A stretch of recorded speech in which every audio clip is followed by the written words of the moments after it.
Assalamualaikum warahmatullahi wabarakatuh. Selamat siang, salam sejahtera untuk kita semua.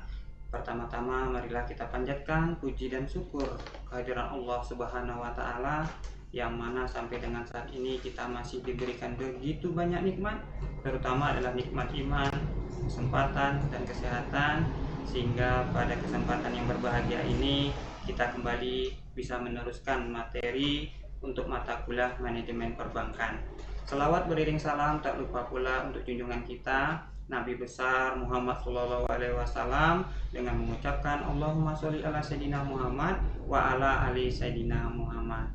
Kepada Ananda semester 4 dimanapun berada, kegiatan perbankan itu yang pertama adalah menghimpun dana dari masyarakat, yang kedua menyalurkan dana kembali kepada masyarakat, dan yang ketiga memberikan jasa-jasa yang lain. Pokok bahasan kita pada hari ini adalah tentang jenis-jenis pembebanan suku bunga kredit. Jadi, kegiatan menyalurkan dana merupakan kegiatan penting bagi pihak perbankan. Mengingat, apabila perbankan mampu menghimpun dana dari masyarakat, baik itu dalam bentuk simpanan giro, tabungan, maupun deposito, tetapi dia tidak mampu atau pihak perbankan tidak mampu menyalurkan kembali kepada masyarakat, maka perbankannya dalam keadaan berbahaya.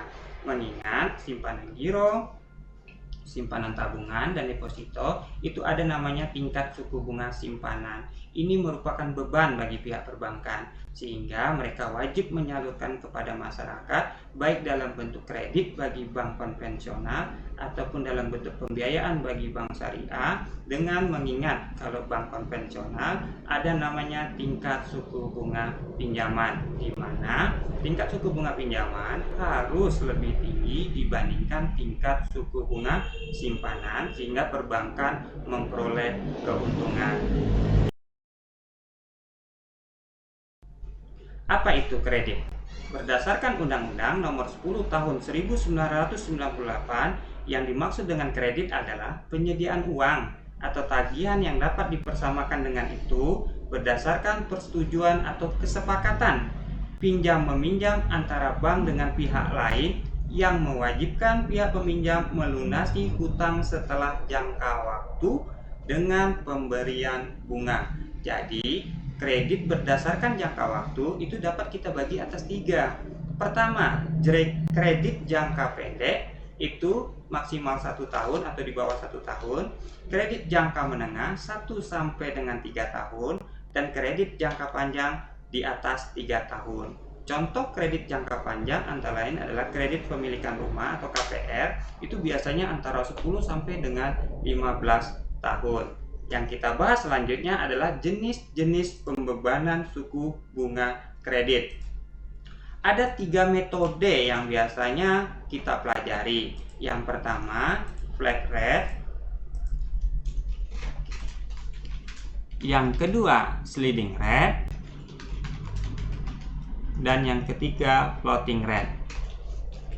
Namun, yang paling sering digunakan oleh pihak perbankan adalah metode flat rate, di mana sejak awal kita membayar angsuran sampai dengan angsuran itu lunas, nilai yang kita bayarkan tetap. Metode flat rate menggunakan rumus yang pertama harus kita cari adalah pokok pinjaman. Apa rumus pokok pinjaman? Yaitu jumlah pinjaman dibagi dengan jumlah angsuran. Setelah itu, kita cari suku bunga. Suku bunga itu rumusnya tingkat suku bunga yang dibebankan pihak perbankan terhadap kredit dikali dengan pinjaman dibagi tahun atau jangka waktu yang telah disebut. Untuk mempermudahnya, mari kita lihat contoh. Misal, PT Marindo memperoleh fasilitas kredit dari BRI senilai 12 juta rupiah. Jangka waktu kredit 1 tahun atau 12 bulan, dengan bunga kredit dikenakan 10% per tahun.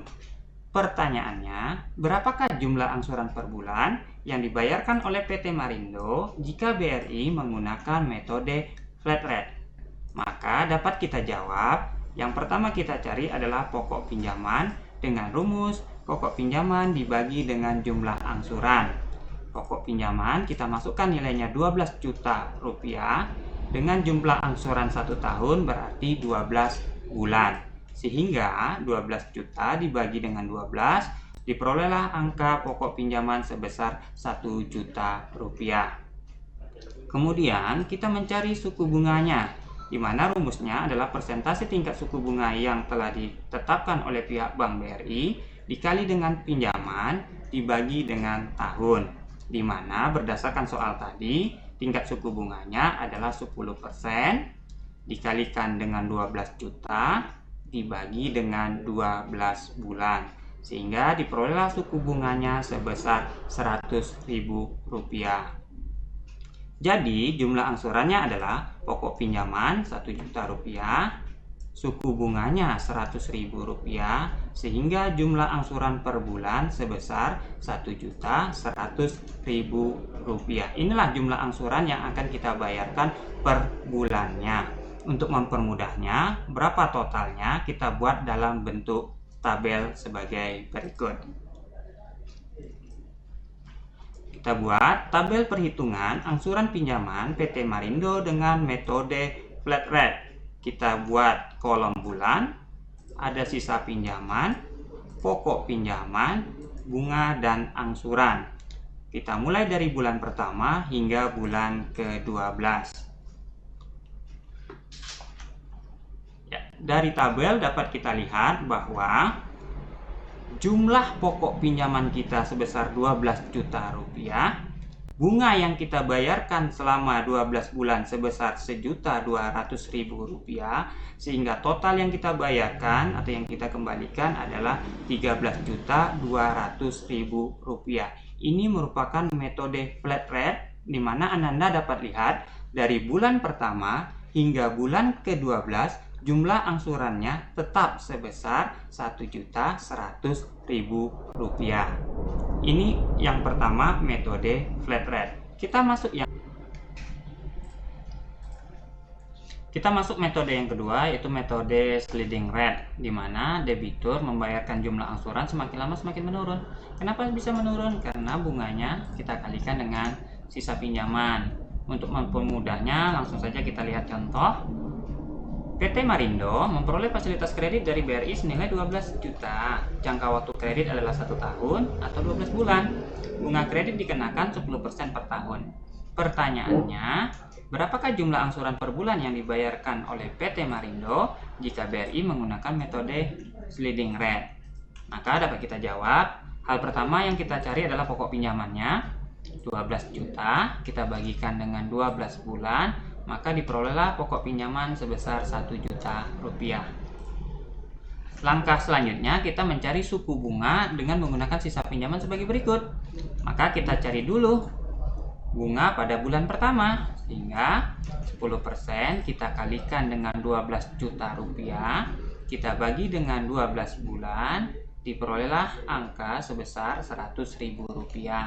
Kita masukkan pokok pinjamannya tadi Rp1 juta, sehingga jumlah angsuran pada bulan pertama yang dibayarkan debitur sebesar Rp1.100.000. Masuk pada bulan kedua, bunga 10% kita kalikan dengan sisa pinjamannya tinggal Rp11 juta, kita bagi dengan 12 bulan sehingga diperoleh hasil Rp91.667.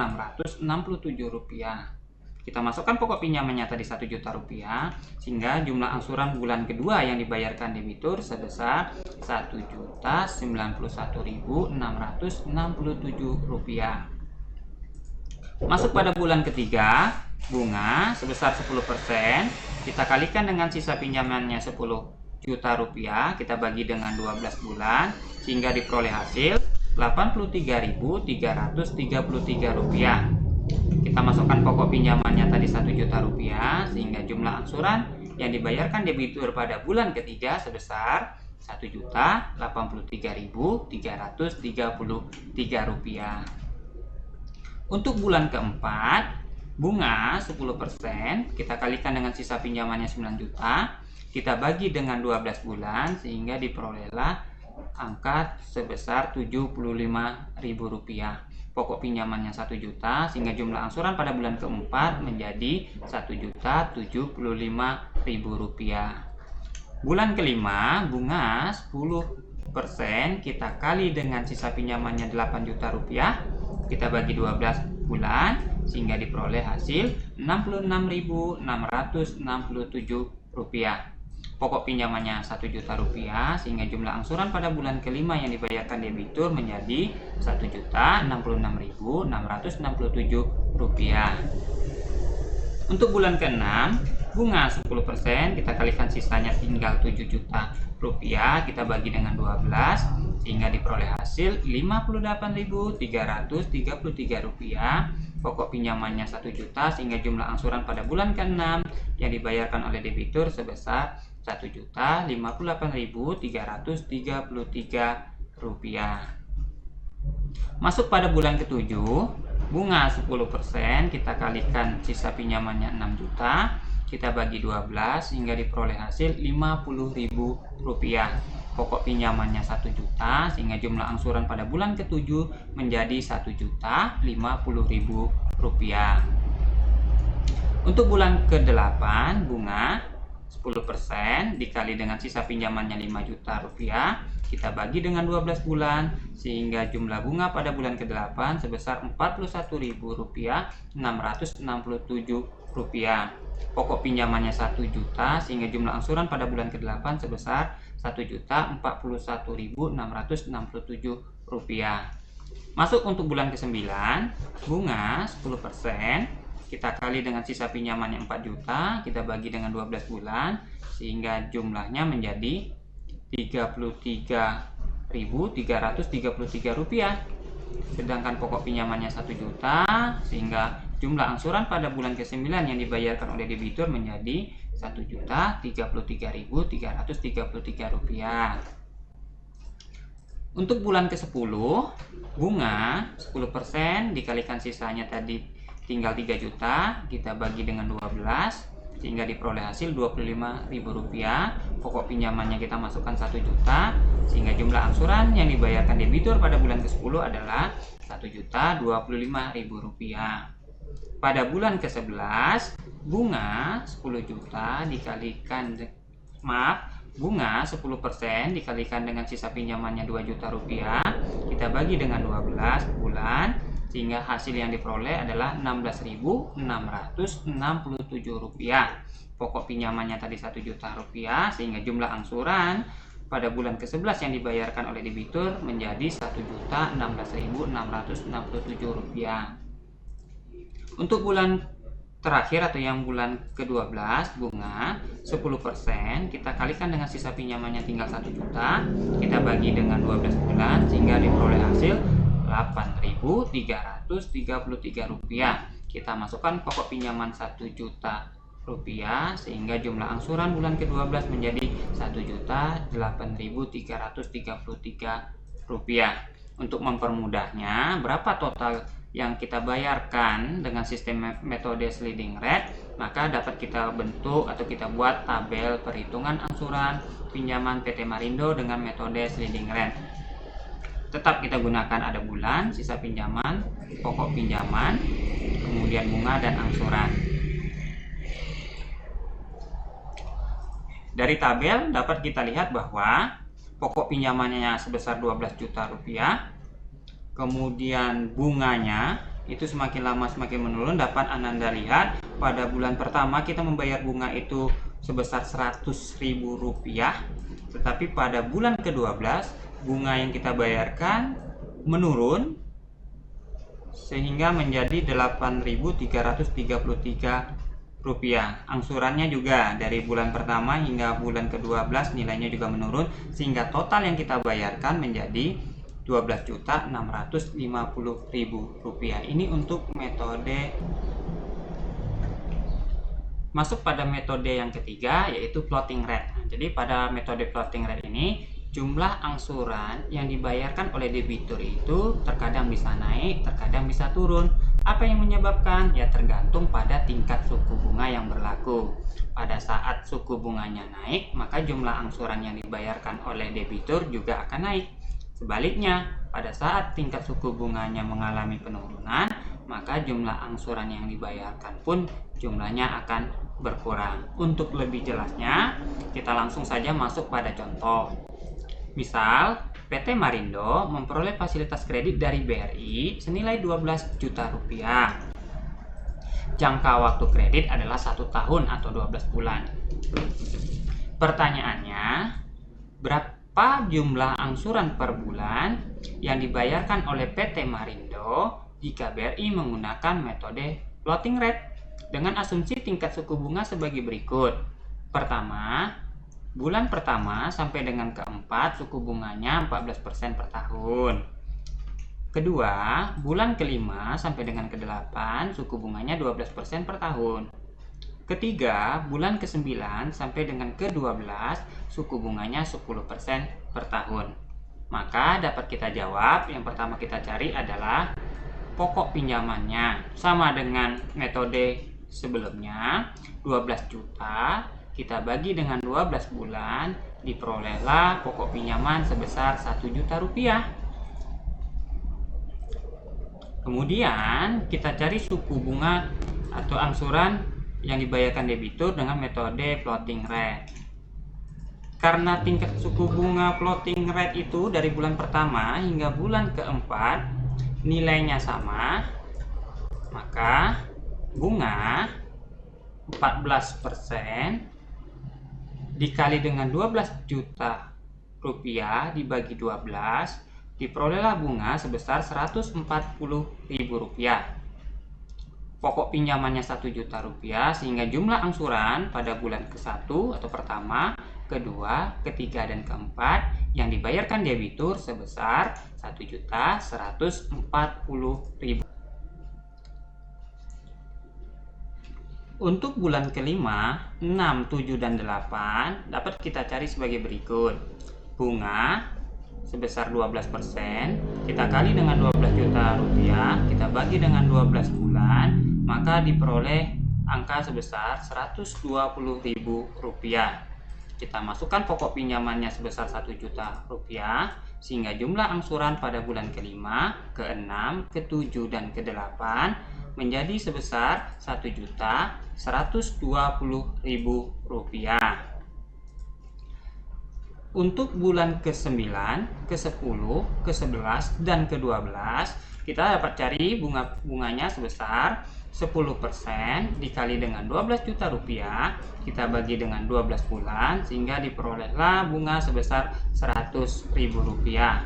Pokok pinjamannya sebesar 1 juta rupiah, sehingga jumlah angsuran pada bulan ke-9, ke-10, ke-11, dan ke-12 yang dibayarkan oleh debitur sebesar 1.100.000 rupiah. Untuk lebih jelasnya, berapa jumlah angsuran yang dibayarkan oleh debitur selama 12 bulan? Mempermudahnya, kita gunakan tabel perhitungan angsuran pinjaman PT Marindo dengan metode floating rate. Kita buat bulan, ada sisa pinjaman, pokok pinjaman, bunga, dan angsuran.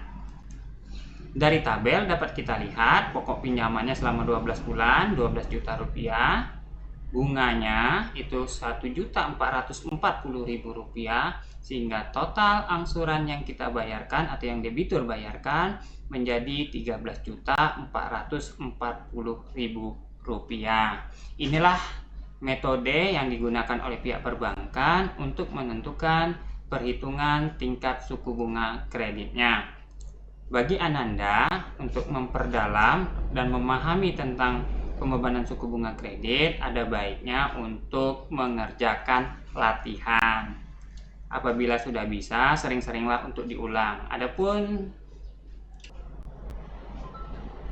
contoh soal untuk latihan Ananda, PT Info memperoleh fasilitas kredit dari BNI senilai Rp27.006.600. Jangka waktu kredit adalah 1 tahun.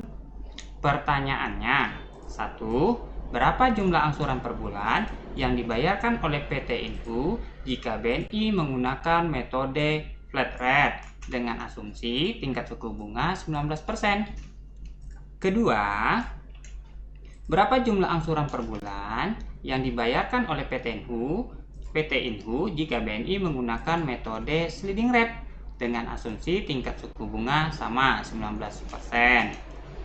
Yang ketiga, berapa jumlah angsuran per bulan yang dibayarkan oleh PT Inhu jika BNI menggunakan metode floating rate dengan asumsi tingkat suku bunga sebagai berikut.